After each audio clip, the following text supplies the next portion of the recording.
తంతట్టు జరుగుతూ ఉందంటే ఈనాడు కూడా తెలంగాణ చరిత్రతో సంబంధం లేదు. ఎవరెవరినో పిలిచి ఆహ్వానించే పనిలో ఉన్నారు. కానీ ఇవాళ అకాడమిషియన్స్ ని ఎడ్యుకేషన్ కోసం లైఫ్ టైం పనిచేసిన వాళ్ళు ఎవరు పిలిచే ప్రయత్నంలో లేదు. గురుకులాల కాన్సెప్ట్ నిజంగానే వైబుల్ అవుతుందా కాదా దాని మీద ఇప్పటికీ వాళ్ళకు అంచనా లేదు.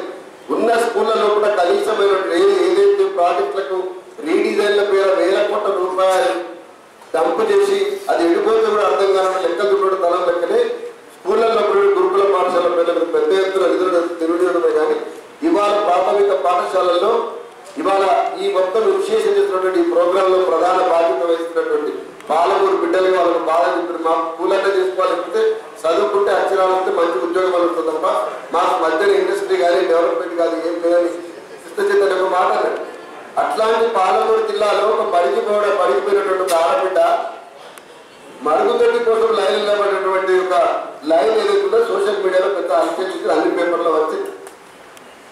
మరి ప్రభుత్వం నిజంగా మేము సిగ్గుపడుతున్నాం. ఇమీడియట్ గా మరుగుదొడ్లకు సంబంధించి యుద్ధ ప్రాతిపదికన ఒక చర్యలు చేస్తాము.